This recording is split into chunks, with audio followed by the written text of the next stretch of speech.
Breadbox Media programming is brought to you by Good News Ministries of GNM.org. It's the Catholic place for faith builders. You'll find daily good news reflections on the scriptures of Mass, written by Terry Modica to help you in your everyday life and struggles. Visit GNM.org today. Introducing the redesigned CatholicSingles.com, featuring new ways that put the spotlight on the person and their faith, not just a profile picture. For the past 20 years, faithful Catholics have used CatholicSingles.com, and the reimagined CatholicSingles.com website is ready to help single Catholics take the next step in sharing meaningful relationships with other faithful Catholics. Remember, CatholicSingles.com for faith, fellowship, and love.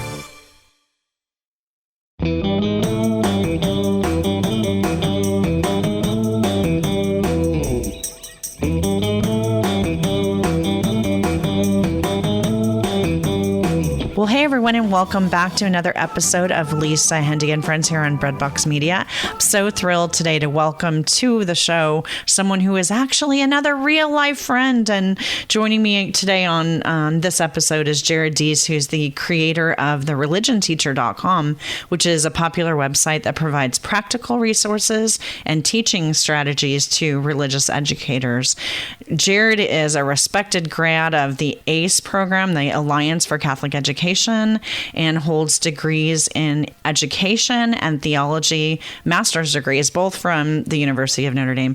Jared is frequently found giving keynotes and speaking and leading workshops all around the country in parishes and at schools. And he and his beautiful family live in South Bend, Indiana. And he joins us today to talk about his latest work, Beatitales. Welcome, Jared. Thanks for having me. Oh, it's a treat. I'm so excited because I feel like I kind of watched you write this book. And so it's so fun to see it kind of come to fruition. But before we dive into that, tell us a little bit about your story and your family.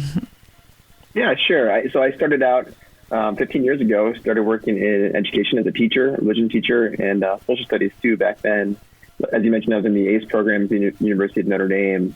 And so religious education, just sharing the faith with young people has been just pretty much my calling, ever since then. And, I'm blessed now to be able to do that as a father. I've been married for 11 years. We've got four beautiful young ladies that we are trying to raise in the faith. And, it's been a wonderful learning experience for that as well. Different from being a teacher, but still, amazing in a lot of different ways. So, that's basically the focus of what I've been doing. I have, as you mentioned, a website called the religionteacher.com, which has become pretty popular in the last, 10 years or so since I started it. And it's been a full-time gig for a while now, which has been pretty fun. Isn't that amazing? And you and I were blessed to be coworkers at our mutual publisher, Ave Maria Press. But you're kind of all in now on running your private apostolate. And was that kind of a big leap of faith when you made the decision to do that? It certainly was.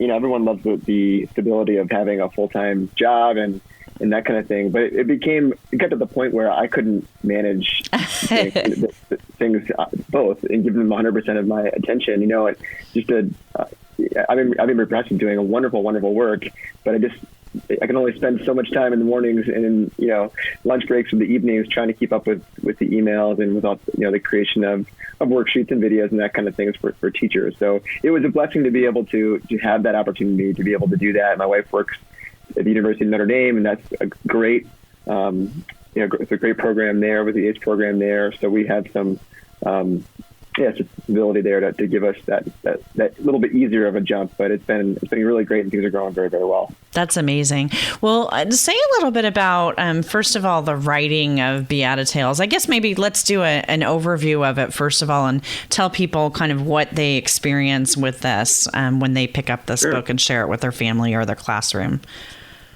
Yeah, and I'd love to hear, I don't know if I know your whole story about why you started to write fiction, but this is my first work of fiction.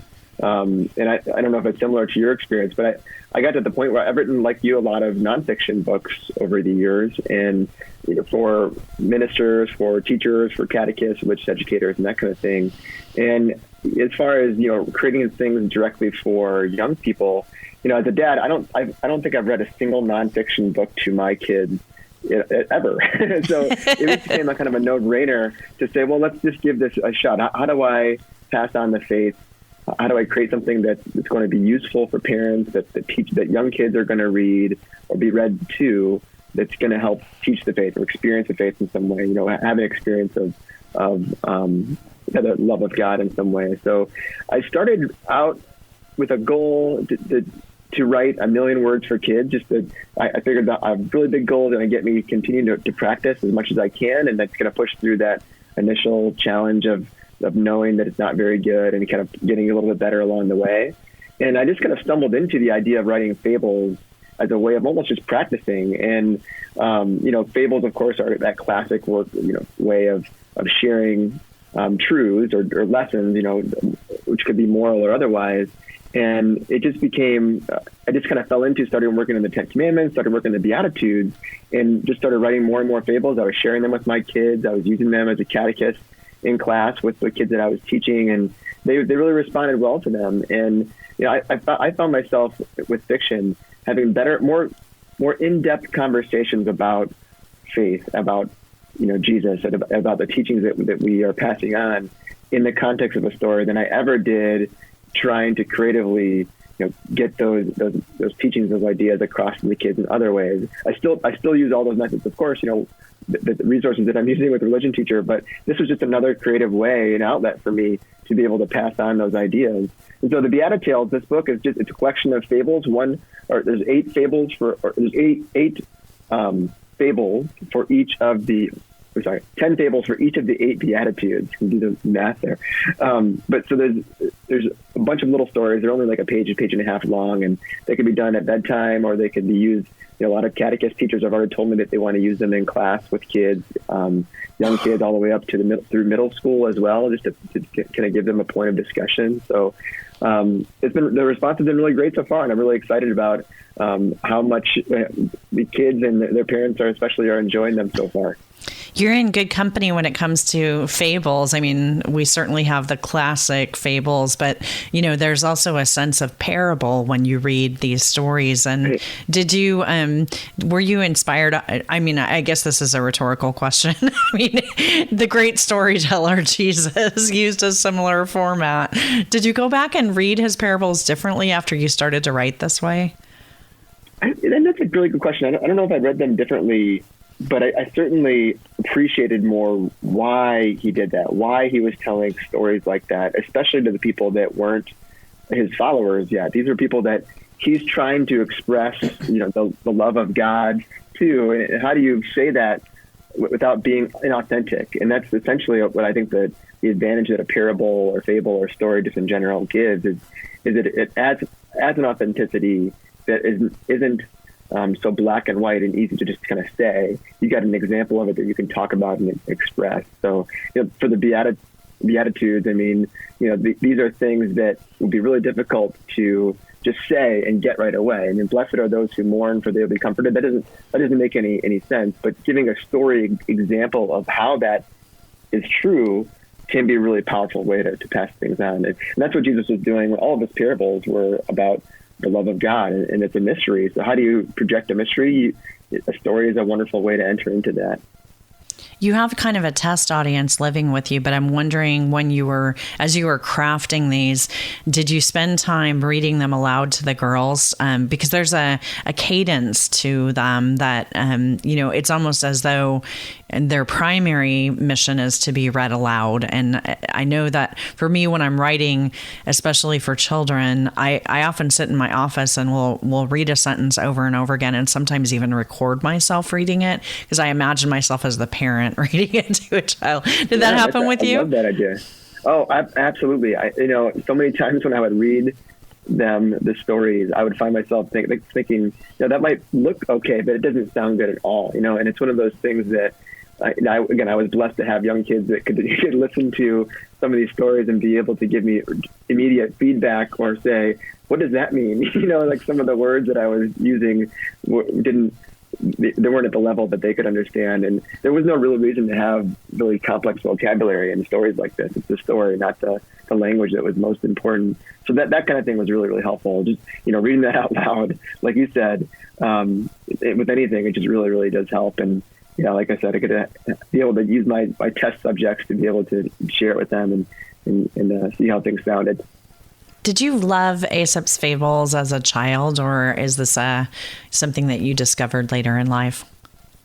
Yeah, I think we all grow up with them in different ways, and I think my most common experience with Aesop's fables and other kind of mythological stories or these classic tales were in kind of retellings of them, either in cartoons or in other stories. Like things like the tortoise and the hare. We've heard it in so many different variations over the years, and that I think is pretty powerful. That those stories, they almost have this timelessness to them. It wasn't even like they were retelling a certain tale in a certain way, but you could change them a little bit just to get the same idea across and dig into those characters in a little bit more powerful way. Just to give a little more sense of my process in writing these, what I would do just to get the style down is when I sat down, I have a kind of a basic outline of a story that I use, but I would always, just to get my brain in that frame of mind, read one of Aesop's fables just to get the tone and the kind of the cadence, I guess, like you were saying, get that down. And that really, really did help in writing these stories that have a Christian, of course, lesson at the end of them. And it was great. There's so many of those stories that I don't remember. I never have heard that are in the classic collection of Aesop's fables that are really interesting and fun to read as an adult for sure. Yeah, definitely. As an adult, I've gone back and read some of them and gone, wait, wasn't that like a Bugs Bunny cartoon when I was little? Exactly. The repurposing of those. So, we're not just meeting human characters in the Beatitales, but you use all kinds of kind of subjects or object lessons. Tell us about some of your favorite some of the favorite fables that you wrote and some of the characters involved in them. Yeah, it's fun kind of thinking creatively. Sometimes I would just sit around the room and look around and think, okay, I could write a story about a pencil. And then that became one of the fables, just to give, because it was one of those things where there's just an infinite number of characters to create based on this in this format. So yeah, I had a bunch of dog fables in there. Certainly some humans, of course. Animals were very prevalent. That was very common in Aesop's fables, of course. But I did enjoy kind of inanimate objects as well. That was fun to write a story about a pencil, like I said, or a story about a washing machine or a refrigerator or a vacuum cleaner, those kinds of things, because they really did help, I think, in creative ways, bring out the beauty of some of these teachings of what it means to be each of these things that Jesus is saying, hungry and thirsty, merciful, those kinds of things. It was fun to kind of come up with some inanimate objects or stories that were going to be able to bring those things out. And I asked you about kind of, did you read the fables or the parables differently? But I'm wondering, going through this experience of really dwelling with the Beatitudes, how did looking at them through the eyes of a child or a young spirit change the way that you now perceive Jesus's teachings here? Yeah, thank you for asking. I certainly, it wasn't like an immediate lightning bolt moment along the way, but more just I could find myself, because as a writing, you're meditating on each of these Beatitudes as well, and it's impossible not to think about yourself in being more merciful. For me, I think meekness was the biggest one. I realized how unmeek like I was, especially with my kids, as I was thinking about some of these characters, and I realized how much anger was a part of something that I was struggling with, which I didn't realize until really thinking about the Beatitudes. So absolutely, just anytime you take some prolonged moments just to break down and meditate on any kind of scripture, it starts to work in your heart. And that was a perfect example for me, just reading these Beatitudes and trying to think of stories, how I need to change my own life to be a little bit closer to Jesus in my way of living these out. Jared, have you ever had the chance to go to the Holy Land? I'm curious. No, I have not. No. So there's this very special place that we visited when I was there, the Mount of Beatitudes. And it's a really beautiful place that looks over the Sea of Galilee. And I just imagine you getting to go there someday with these beautiful stories in your heart and to be in that place. I'm curious about how you would propose that parents or catechists or classroom teachers, maybe, especially as we're beginning a new school year, how families could incorporate this into kind of a day-to-day practice of spending this year with the Beatitudes. Yeah, and certainly for parents of young kids, reading them before bed, or if you've got kids that are at the reading age, that's one of those things where I know my kids often get to the point where we haven't had a lot of time to read before bed. We always try to get them to read before bed or read to them for the younger girls before bed. And so this would be a great way for the older kids to have a little bit of, let them read a complete story, which isn't necessarily like a picture book, from the younger kids' bookshelf. Or if you're reading younger kids, reading one or two of these stories before bed, it only take a few minutes to do, and it can be great ways to have a conversation about the Beatitude, or just let the lessons sink in, or let the stories sink in, and talk about it later on.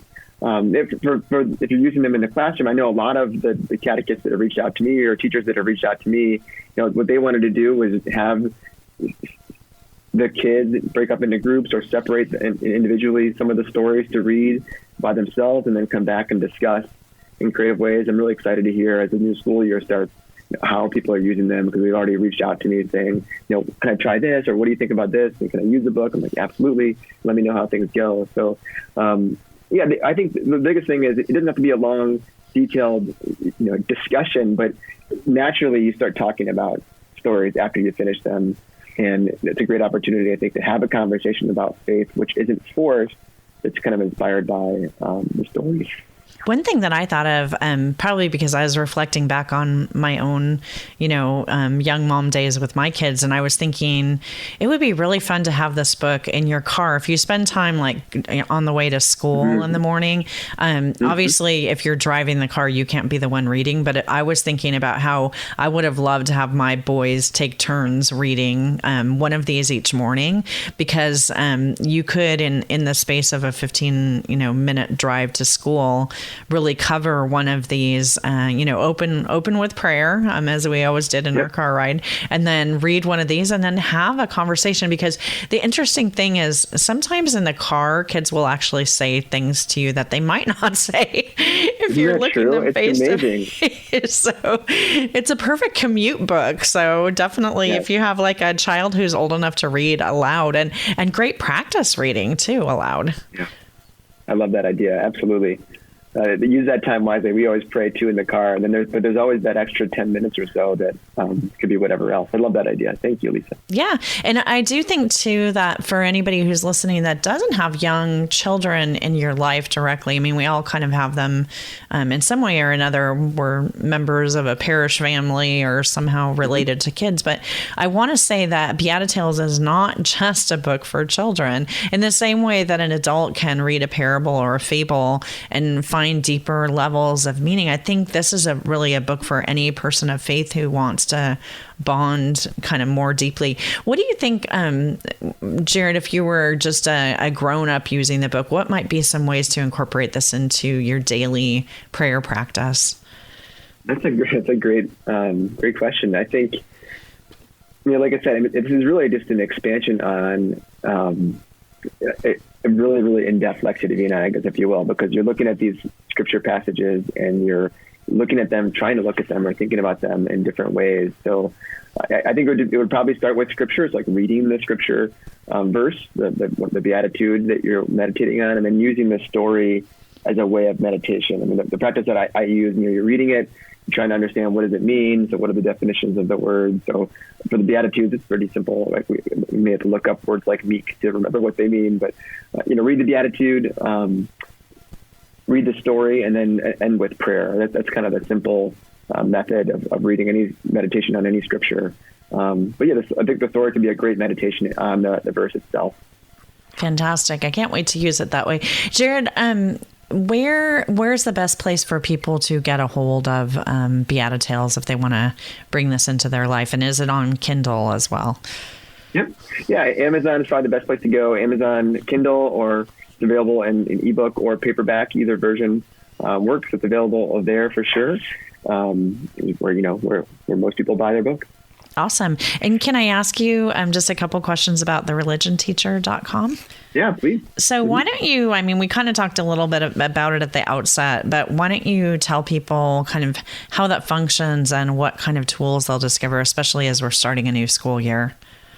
Yeah, absolutely. Yeah, there is 10 years worth of originally just blog posts, but they're lesson plans, they're activities, there's prayers, teaching strategies that I've shared there over the years.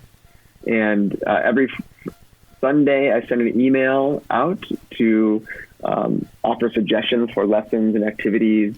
Often linking to CatholicMom.com and other great websites that are out there that are relevant for the week ahead. Just to help give them some ideas to teach throughout the week and throughout the year. I have a lot of people that have joined the membership sites. I've got a membership section that has access to hundreds and hundreds of worksheets, videos that can be shown in class, online courses that can be helpful throughout the year to improve approaches to teaching. So whether it's a person who is a beginning volunteer catechist or first-year teacher, or an experienced religious educator that's looking for some new and fresh ideas, or just that last minute, printout to use in class for the week ahead.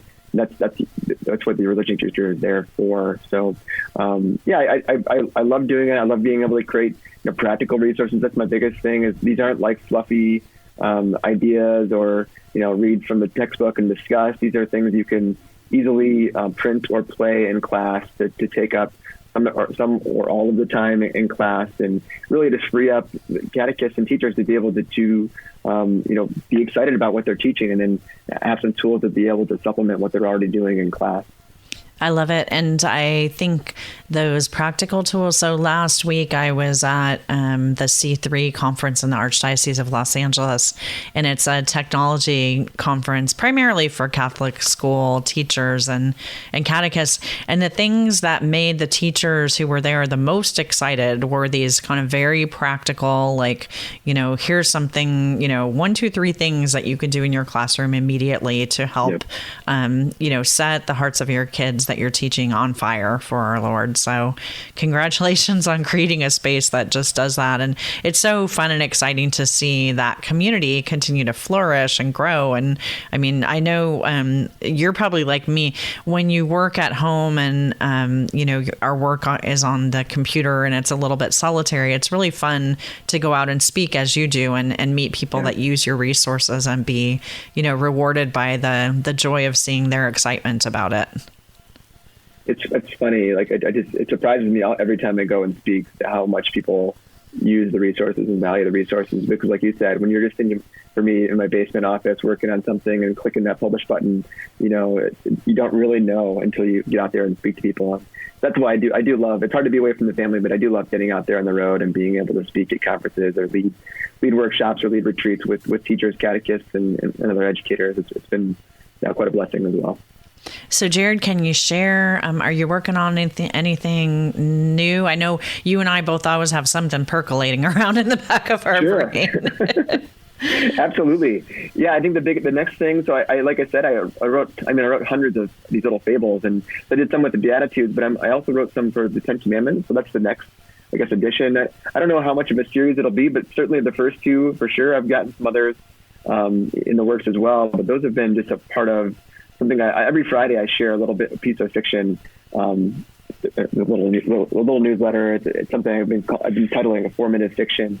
And so every Friday I send out a story or a fable, and that's kind of added up to Beatitales and then the Tales of the Ten Commandments, which will be out later on this year. So that's the next big project, is the Tales of the Ten Commandments, and then just creating some more resources for the religion teacher has been the biggest focus of mine. And we got a lot of events coming up in the fall at catechetical events and Catholic teacher events as well. So I got to get ready for those. Awesome. Well, friends, we're going to have all the links in our show notes to every place that we've talked about today. How to get a hold of Beatitales, the book, definitely links to thereligionteacher.com and also to Jared's formative fiction newsletter so that you can get subscribed to that too.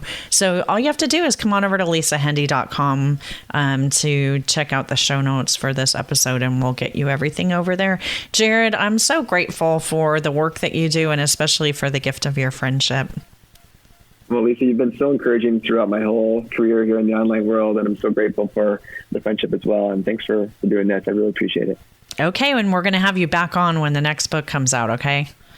Sounds great. Awesome. Well, friends, that's it for this week's episode. I'm always so grateful that you spend this time with us. If it's meaningful to you, it's super helpful if you could share it with a friend or head over to wherever you listen and just leave us a little star rating or review. Even your feedback reviews will help me to grow my skill and to make this more meaningful for you. So that's it for this week's show. Until next time, have an awesome week. God bless, friends.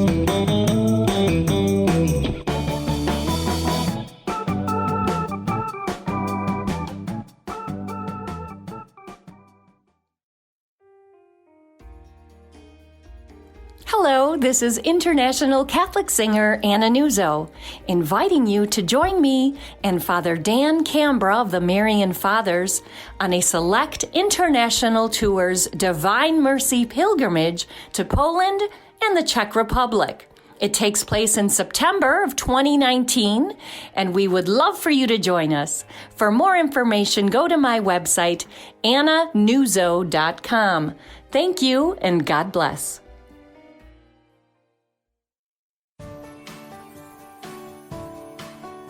Breadbox Media programming is brought to you by Jack Kane Ford.